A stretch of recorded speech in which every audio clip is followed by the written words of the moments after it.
my name is Onwuanibe. Um, I started my life, gosh, many years ago, in the mid '60s. Yeah. I was born and grew up in London.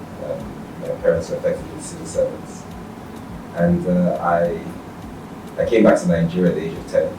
Went to secondary school at the age of 10. Lived through that. It was tough in the first few years. I enjoyed it in the later years. Went back to the UK, did my A-levels, came back to Nigeria again to do my university at the University of Nigeria. I read architecture, finished there, went back to the UK, did a construction management degree and an MBA. And that was it from an education point of view. I worked as an architect for a few years to get my rose to British Architects qualifications, and then I worked with a construction project management company. And then in that time I met a guy called Mark Dixon, who was the founder of Regis, and I went to work with him as one of the pioneer staff, built Regis from effectively a small business into a multi-billion-dollar business. And sometime in the late 90s, 97 or so, I decided to start Landmark. So I wanted to meet a segment of the market that Regis didn't meet. So started Landmark, opened it up in a number of European cities, in London, in Frankfurt, Madrid, Paris, Brussels, Prague, and there's one more I forget. And then opened up in New York. We all know what happened in September 11th, 2001. So we were in the World Trade Center at the time. So it was a sort of a turning point in our business. Our office got destroyed at the same time. But stayed in New York. We moved to another building called the County Building and built up again. We had some of the resilience from our European businesses. And then in early 2000s, I think 2003, a good friend of mine came to London and met. We met, and he used to go to work with me whilst his family went shopping and stuff. And he said, look, this thing you're doing here, you can do it in Nigeria. At the time, I didn't have much experience in Nigeria, but I thought, why not? I'll come down, make a trip. And I came to Nigeria then in 2003 to 2004. I thought to myself, it's a different country that I've been coming on holidays with before. And at the time, Nigeria was growing. The Africa region was being addressed globally more, and structures were being put in place. The government seemed to want to do things for the private sector. A bigger enabling environment was being driven, and there was commodities chips. So every foreign country was interested in Africa. So it looks like, the banking sector, the telecom sector was developing. I thought, this was something that we could do. So we came in the next year. But I didn't necessarily want a Nigeria business. We wanted to work in Africa generally. So we set up offices simultaneously. We took Lagos for the west of Africa, Nairobi for the east of Africa, Johannesburg for the south, and Cairo for the north. We set up these offices and decided to start infilling. Over the next 10 years, we opened up 17 offices in 14 different cities in Africa to run what we call our service office business. At that time, we realized it was tough. Africa was very different, right? There are 3 stages in this process. One is the property sourcing, the second is the property itself, and then the third is the management of those properties. And we realized that, in Africa, because those segments were not as developed as I was used to, we realized you needed some control of property to provide a service with the property. So at that point, we decided to buy our own property.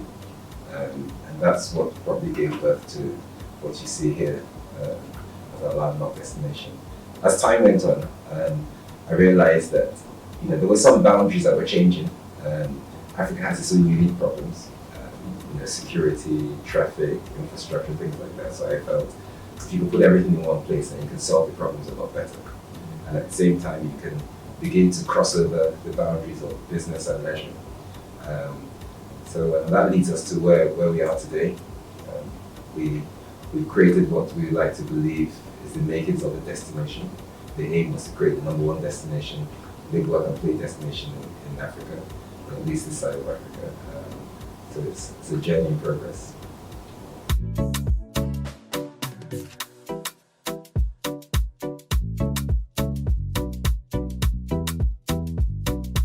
No, definitely not.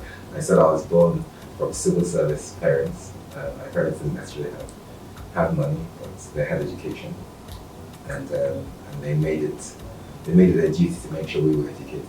That's all. I grew up like any normal child. Oh, that's a long story. But I suppose the first funding I got was a combination of three things, right? The friends and family, the finance institution was the bank called HSBC. I had a good relationship with one of the general managers, and he liked the idea of our business, and they put in the first £500,000 into our business. And then my former boss.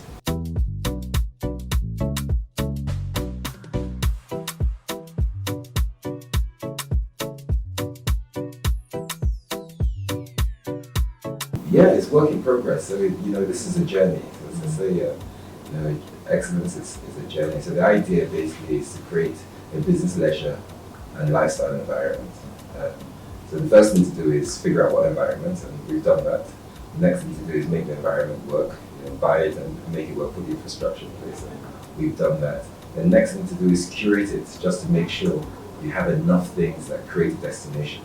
So I'm proud to say at Landmark today, and we cut across 7 industries. So we've got the retail industry, the food and beverage industry, the education industry. We're home to the Nigerian University of Technology and Management. We've got the sports industry, so we have basketball, volleyball, football, and all sorts of beach sports are done here.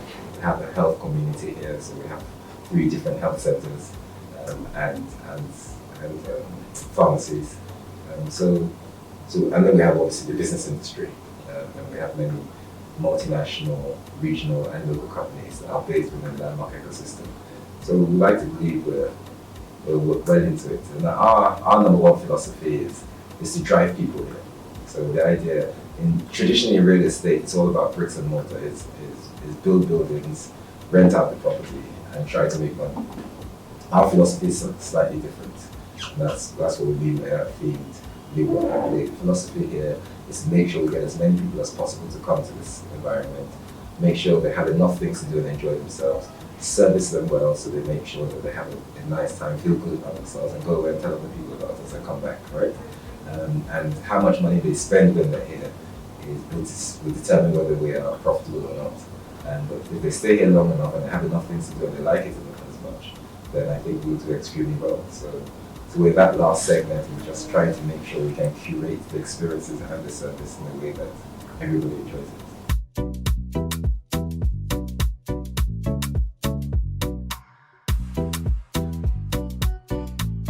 Okay, all right. So as I said, we're a destination provider. So our job is to provide a destination, provide the buildings, provide the infrastructure, and then bring in the specialist operators. So we don't operate the university, we don't operate this medical facilities, we don't operate the sporting facilities, we don't even operate the retail or the food and beverage or the restaurants or the shops. Third parties, we have 80 plus businesses that work within Landmark and creating their own business, right? So the experts in each industry operate those businesses. Obviously you've heard of the Landmark Event Center and the Convention Center. We own the building, we own the brand, we don't operate it. So they don't really operate, so they're not necessarily for us. But we play a significant role in making sure they work. So maybe if I put this if I ideally say, think of a country or a city or a municipality, our job is to create an environment, provide infrastructure, water, power, waste, sewage, provide security, beautify it, and make sure the citizens of Landmark, and keep the rule of law. Yeah, and obviously when you have a mixed-use environment, you have a lot of conflicting interests. So how successful you are will depend on how you can balance all those conflicting interests. It's not always easy because obviously like the government, when you do one thing, you make a set of people happy, make a set of people sad, and vice versa. The trick is to try and get more people happy than sad.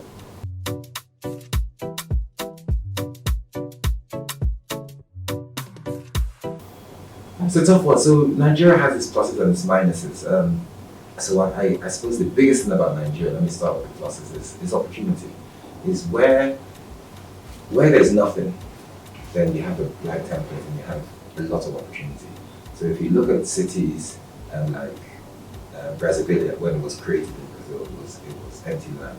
So they started afresh. And if you look at places like Dubai and stuff, it's empty land. I assume that's what the gentlemen at Atlantic are trying to do. It's just easier to create something from nothing because you have a black template. The advantage Nigeria has, it's close to a blank template. It's just that not all Nigerians understand that, right? So we have so much space, we have so much land, we have so much opportunity. There's so many things to do here to improve on. So there's a huge lot of opportunity, and in real estate itself, I mean that itself is first class opportunity, right? It's 001 opportunities as we go, right?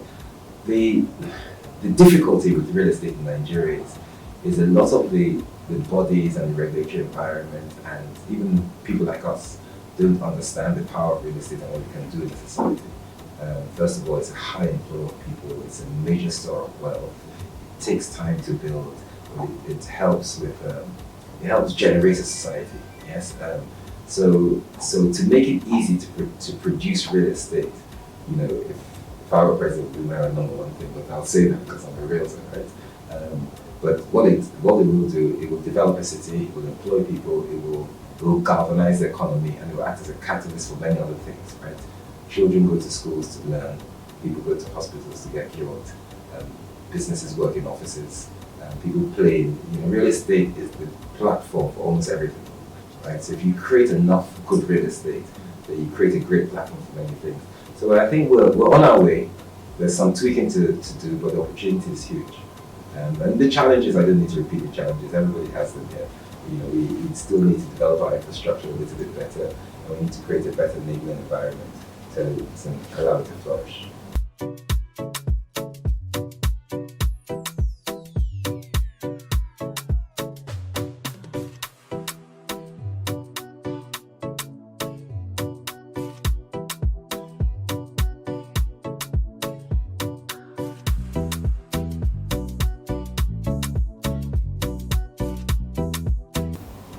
Well, success is again the journey. I don't think the destination. So I wouldn't describe myself as successful, but I would say that as long as you keep success in your focus as your end game, then you will do things that will make you successful. In terms of my educational background, so education is one thing, practice is another. I think from an education point of view, it's helped me to understand different things. So my architecture training just helped me to curate things, right? So I can understand how buildings work, I can understand the relationship between buildings and people. And that's really what real estate is, and that's what architecture is how do you design buildings to fit the use of how people want to use them, right? It's not about beautiful things, they will come out beautiful anyway, right, if they're used well, right? So my architecture training enabled me to do that. My construction management training enabled me to understand construction, how to actually get these buildings from paper into bricks and mortar. Right? And my MBA enabled me to understand how to create a building or how to use a building as a business. Right? So the common strand in it is people. And if you understand people, you understand everything. So my training has helped me get so far down the way. But you know, experience is everything. So as you go through the different challenges in different environments with different sectors of different people, you gain some experiences that help you to solve problems. Well, you don't get everything right, and we're still struggling to get many things right. But the path to success is good.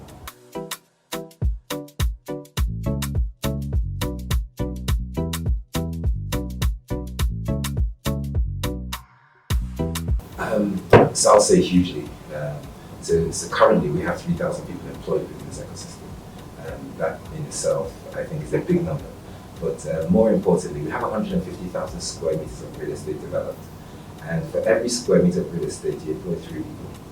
So if you look at 150,000 square meters of real estate, that's 450,000 people. That means 500,000 people have been employed either directly or indirectly in our journey so far. And you know, so yes, the country has 200 million people today, right? So it's about 0.5% of the country. But it tells you that if there were 100 organizations that were enabled like ours, then you employ 50% of the country, right? And that's mathematics. By the very nature of what we do, a lot of young people are involved. Um, and young people have things that are specific and particular. And sometimes I wish I was younger. I think what in the youth you have energy, you have creativity, you're braver, you're bolder, you do things that you don't have to think as much about. The older you get, the more you sort of think, and the less opportunities you actually take away because you're too cautious, right? So the general, and Nigeria has a very young population. Africa has an extremely young population. So I would say 90% of the people you employ will end up being the youth. Many learn, many are eager to understand and learn. A few take their time, but that's just the way of life. But I would like to believe that we've made a significant impact in terms of just employment and training, understanding creativity as well, and especially in the area where the youth sit.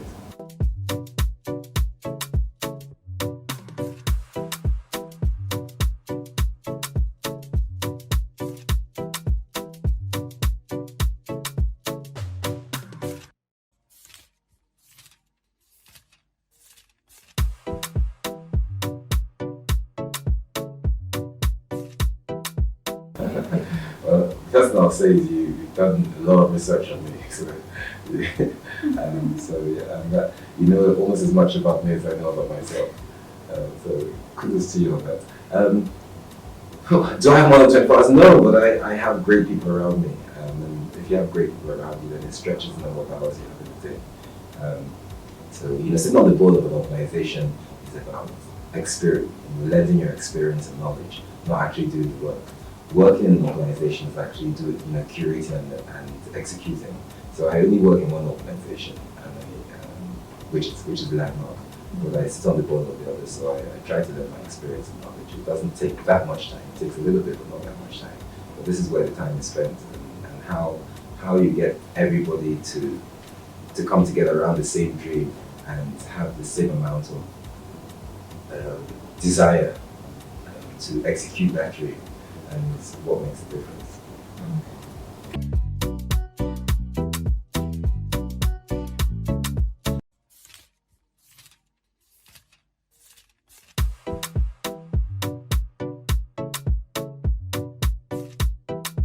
Maybe I'll just mention three things, and I'll mention them off the top of my head. I'll say, first we've talked about employment. I think in terms of just ensuring that there's a whole generation of people that know how to do things the right way, are patient enough to do it properly, and pursue excellence in a way that very few people can. I think we made our own little dig in the universe there. The second is creativity. Is what happens in the world. Is many people do things that have been done before, and a few people decide to do things that haven't been done before. And I think we're probably one of those organizations that have decided that we will make our mistakes, we'll get some things wrong, but we want to do the things that haven't been done before. So that creativity means you're trendsetters. And one quick example from our convention center, to the best of my knowledge, we were the first major non-governmental event center here. And now, 10 years on, I look around, every street has one, right? We were the first in-city private beach, leisure beach that was created. And I see that a lot more other leisure beaches are coming up. So I'd like to believe that we started a trend, but the real difficulty is how do you stay at the top of that, and how do you ensure that that what you've created and what has gone beyond you doesn't compete and take away from you, but aligns with you, and you stay right at the helm of things. So I'll say that's the second. And then the third literally is pressure. It's just that desire to make the environment you're in better, right? So we stretch outside our environment and we think of things that are literally bigger than us. And obviously businesses are made to make money, but businesses are made also to change people's lives.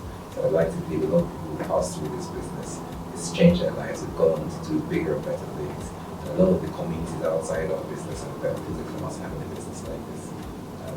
And dare I say, we pay our taxes, so we'd like to believe the government has benefited in many ways too.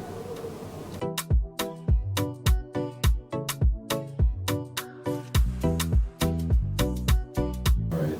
So we're working on two things that I think will be big, and one is real gossip because it hasn't been heard outside this room before. So let me start with the non-real gossip. We're building what we call our Waterview development. And effectively, it's a 30-floor tower that's in a way mixed use, but largely residential. And the idea is to bring a whole set of people to buy apartments that normally wouldn't have the benefit of an apartment in an ecosystem like this at the cost that we're trying to sell these apartments at, right? So we want real people, not people putting meat in the freezer, but real people who want to live, work, and play within this environment. So we're designing and curating these apartments specifically for people who would like to be part of this business leisure lifestyle community, and at the same time look at the water, play on the beach, but also use the services around. So that's interesting. That project's going to take the best part of 3 years. It costs well in excess of $70 million, and if you look out of the window, it's just coming out of the ground. So that's going to be interesting, and we look forward to. Wish I could just fast forward the clock 3 years and sleep and wake up, right? Exactly. Because you can imagine all the pains there are in between, and we'll come back to it later. And the second thing is that we're trying to do a giant Ferris wheel, and it's similar to the London Eye, Dubai Eye, and this is in most major cities around the world. And it really is. It's a legacy project. It changes the skyline of cities, but more importantly, it brings a tourist impact to the city that has never been seen before. So I look at the London Eye. It was created because of the Millennium Crossing. And when it was done, every year they get 12.6 million visitors.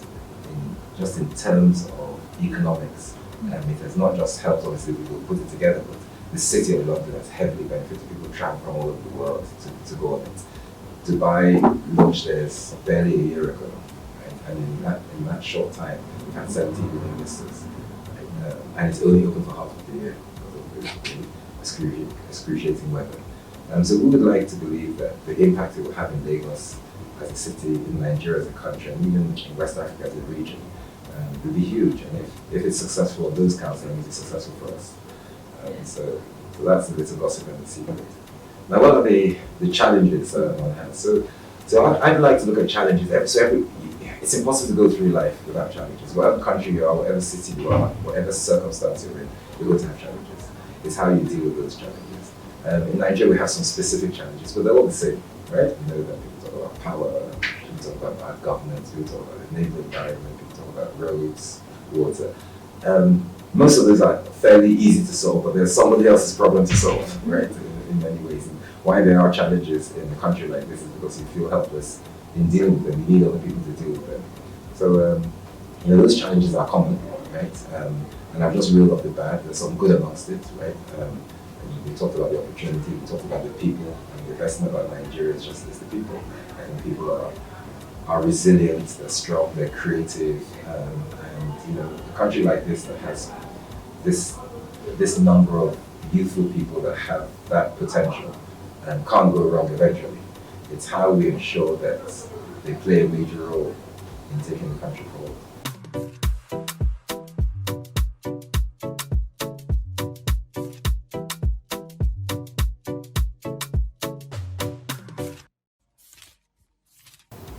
Well, challenges in the Nigerian terrain. So I suppose if I think of the value chain of our business, from land acquisition to land registration, there's always a challenge there because it's not as clear cut and as clean as you expect it to be. Then you get into sort of the design and the permitting to ensure that you go what you want. There's a huge challenge there because it's not as clear. In countries in Europe, there are probably 3 or 4 steps from paper to building. Even in West Africa, in a country like Ghana, I think there are 6 to 9 steps. When you come into Nigeria and in Lagos, there could be 30 steps you have to take, and none of them are documented. So it's very difficult to get what you want, to see where you get what you want. But if you do it enough times, you realize it's actually not as difficult. Well, it's not as challenging as you do it the first time. So I think that's a major challenge. The next set in the value chain is the actual construction challenge. So 70% of what you build here is important. Right? So you have to bring things in, you have to source them from outside. You have to make sure they're the right things. You have to make sure they work with this environment. You have to come through the ports. You have to clear them from the ports, and then you also have to have the resources, people resources to build. Yes. So that's a big challenge in just finding the right things and the right people to put it together in the right way. Next challenge is the finance. You have to finance all these things, and this is not a country that's set up for consumer finance, right? Or project finance. This country and the banking system here is set up for trade finance. So if you want to buy 100 mattresses and sell 100 mattresses, it's easy to do. Right? If you have enough will, you get the money from the bank. All you have to do is find out where you're going to get the mattresses from and find out who you're going to sell them to. And once you have those two things, you go to the bank, they give you the money, right? But when you say I have a dream and you want someone to finance that dream, it's almost impossible here, right? There's just not enough people, or not enough depth in our institutions to do that. So finance is a huge challenge, and when I see young people who are starting businesses or who are trying to create things and are looking for money, what they do, they go to friends and family. They actually go to people they don't know, right? So if you're on social media, you probably get hundreds of messages every day from people who have great ideas and say, please finance me, right? Because they think it's small money to you. The truth is you can't finance everyone, but that's because the system hasn't produced the template to finance, and which is in itself a really bad thing for a country like this, because the way you grow a country like this is you make finance accessible. You lose your money in some instances, but the government loses money all the time, right? But the ones you win have growing geometric proportions and they affect the lives of so many people. So that's a big challenge. And if there was one thing I could solve in the country, like wave a magic wand, it would be that. It would be the easy access to finance. And how you do that, people better than me have tried and failed. So I don't know, but there's someone out there, or there are people out there that know how to do that. Then moving on, when you build your project, there's management and maintenance challenge. We don't live in a country that think too much about the life cycle. So everybody lives for the moment, and people don't plan ahead. And I understand why. Initially, it used to frustrate me. Why don't people plan ahead? If you do something today and you want it to last 10 years, there's certain things you have to spend today to make sure in 10 years' time you're happy, right? But we grapple with what I call bread and butter issues. So if you have a choice, and it's why the pension schemes here don't necessarily flourish as well as they should. People think, I need to eat today, I need to send my children to school today, I need to buy petrol today. I can't be saving for when I'm 60. Meanwhile, you're 20. People just don't think of it like that. And I grew up in a country in England that when I was young, they struggled as well. So they made it mandatory, just forced people to. And just that savings, having money sitting somewhere that institutions have to use to finance other people so it can grow, right? And then it comes into the market at some point in the future is what helps a country like that stabilize. And when they have rough patches like whether it's COVID or a war or stuff, that's where the money just comes out from. When countries like this that don't have that saving population run into issues, there's nowhere for it to come from. We need to figure out how to think for the future, plan for the future. And in our buildings, I think it's a key thing, is how do we make sure that whatever we build today has a good life cycle, has to last for a long time. So that's another challenge. And then finally, there's the challenge of, unfortunately, we come from a place where there's not a lot of financial depth. So many people you provide your services to, sometimes they can't afford it, because people take on your services with the hope they can afford it, because they've been promised on certain things. And then when you get to that point and they can't afford it, and you run into issues, right? And the problem with that is you've already spent their money before they paid you, right? And it's a cycle, right? So the minute they can't pay you, there's someone else you can't pay, and that person can't pay somebody else. So it's how you deal with all those, the dynamics of the society is important. So I'd say those are the things, but one thing we're not short of here is we're not short of perseverance, we're not short of ideas, we're not short of desire, we're not short of willpower. We're just short of the structures that are required to make these things work for the greater good rather than for individuals.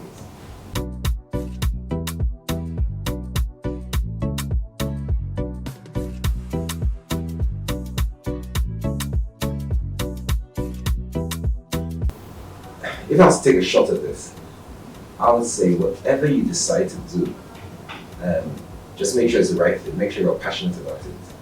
Make sure you understand it and understand the market around it. So be passionate about it, understand it, and make sure that people need it, right? And if you hit those three boxes, then believe in it and stop at nothing to deliver it. You know, in business, there's just so many challenges, and I would, I'll pick some percentages out of the sky, but I'd say 90% of people come across challenges and they do something else. Yes, they back off, right? Or they do it in half measures. And it usually tells me either they didn't believe in it enough, they didn't trust it enough, or they didn't research it enough, right? So my big advice would be, before you start anything, make sure you have all the ingredients for success. Because when you go into it, you will have challenges. But at least you're dealing with the challenges you're meeting. You're not dealing with the challenges you should have seen coming in the first instance. Because everything is tough, irrespective of where you do it and who you do it with. It is tough. So my number one advice would be research what you do, be equipped to do what you do, and then believe in it enough and believe in yourself enough to push it through.